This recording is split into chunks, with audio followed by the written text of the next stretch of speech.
веднъж от начало. Добре дошли, скъпи жители на Капитан Андреево.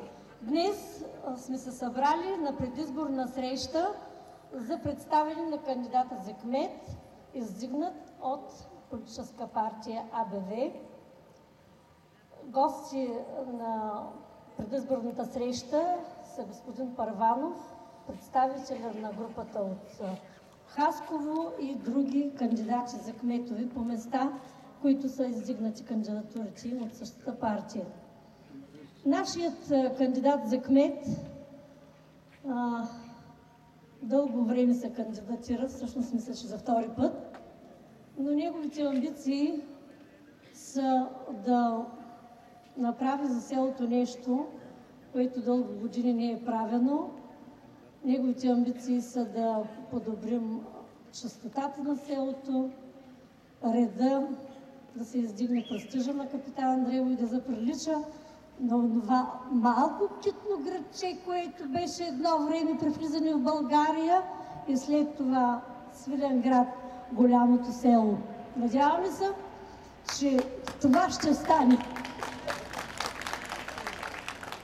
Давам думата на господин Първанов.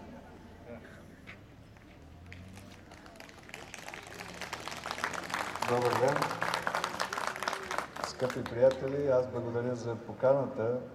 Радвам се, че мога да гостувам тук в Капитан Андреево.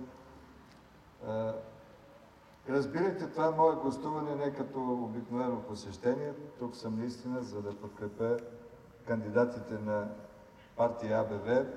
Подчертавам, партия АБВ, да не става грешка, за кметка и за общински съветници.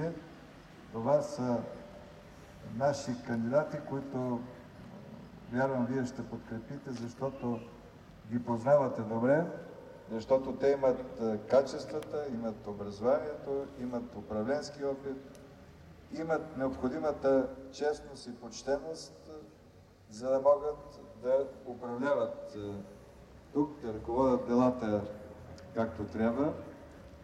С такъв кмет, който може да бъде кмет на голяма община в България, с неговите знания, контакти по света и у нас, разбира се, наистина Капитан Андреево може да изглежда по различен начин. Защото, нека да си го кажем, от тук започва България. И много е важно наистина какъв ще бъде образа на Капитан Андреево, как ще изглеждат населените места в този регион. Много е важно да има кмет с характер, с воля, с качества, защото в тези условия на сериозен външен натиск, бежанци, пътуващи в посока на запад и връщащи се обратно, тук е важно да има ред, да има сигурност за всички жители на общината, за всеки един от вас. И аз вярвам, че нашия кандидат ще може да се справи добре с тези предизвикателства.